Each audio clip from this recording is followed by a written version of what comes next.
দেশীয় অস্ত্র প্রদর্শন করে কিশোর গ্যাং সদস্যদের নিয়ে শোডাউন দেয়া সহ বিভিন্ন অপরাধে গ্রেপ্তার করা হয়েছিল কবজিকাটা গ্রুপের অন্যতম প্রধান সহযোগী কিশোর গ্যাং লিডার মোহাম্মদ বাবু খান ওরফে টুন্ডা বাবুকে।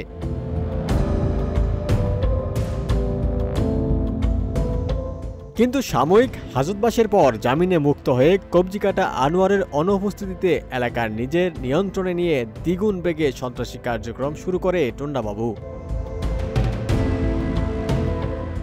সম্প্রতি মাদক কারবারকে কেন্দ্র করে ও পূর্ব শত্রুতার জেরে রাজু নামে এক মাদক কারবারিকে টুন্ডাবাবু ও তার সহযোগীরা কুপিয়ে মারাত্মক জখম করে। এই ঘটনায় মামলার পর টুন্ডাবাবুকে যৌথ অভিযানে গ্রেপ্তার করে র‍্যাব ২ ও র‍্যাব ৬।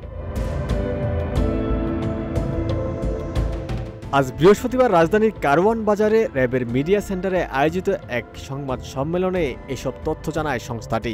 র‍্যাব ২ এর অধিনায়ক অতিরিক্ত ডিআইজি খালিদুল হক হাওলাদার বলেন, সম্প্রতি রাজধানীর মোহাম্মদপুরের আলোচিত শীর্ষ সন্ত্রাসী কবজিকাটা গ্রুপের প্রধান আনোয়ারকে সহযোগী সহ গ্রেপ্তার করা হয়। টুন্ডাবাবু আনোয়ারের অন্যতম সহযোগী।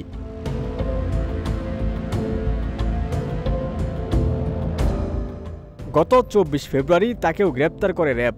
গত ৫ মে তিনি জামিনে মুক্ত হয়ে আগের চেয়ে দ্বিগুণ বেগে সন্ত্রাসী কার্যক্রম পরিচালনা করতে থাকেন। তিনি মূলত কবজিকাটা আনোয়ারের অনুপস্থিতিতে এলাকার নিয়ন্ত্রণ ফিরে পেতে আরও দ্বিগুণ বেগে সন্ত্রাসী কর্মকাণ্ড শুরু করেন।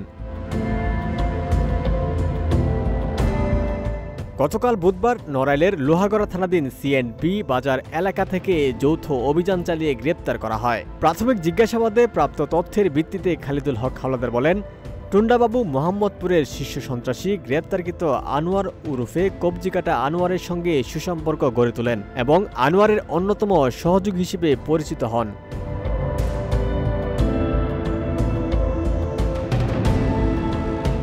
তিনি কবজিকাটা আনোয়ারের নির্দেশে মোহাম্মদপুর ও পার্শ্ববর্তী এলাকায় চাঁদাবাজি, মাদক কারবার, ভূমি দখল, চুরি, ছিনতাই, ডাকাতি, হত্যাসহ বিভিন্ন সন্ত্রাসী কার্যক্রম পরিচালনা করতেন। তার বিরুদ্ধে রাজধানীর বিভিন্ন থানায় হত্যাচেষ্টা, ডাকাতি, ছিনতাই, চুরি ও ডাকাতি প্রস্তুতি সহ ১০টিরও অধিক মামলা রয়েছে।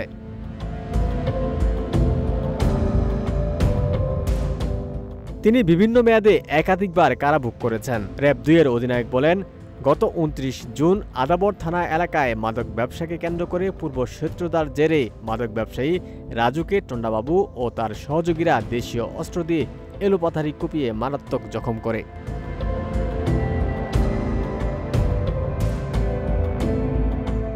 ৩০ জুন আদাবর থানায় টুন্ডাবাবু ও তার সহযোগীদের বিরুদ্ধে একটি হত্যা চেষ্টার মামলা দায়ের করা হয়। মামলার সূত্র ধরে বুধবার রাতে নড়াইলের যৌথ অভিযান পরিচালনা করে টুন্ডাবাবুকে গ্রেপ্তার করা হয়। উমর ফারুক, ঢাকা প্রকাশ।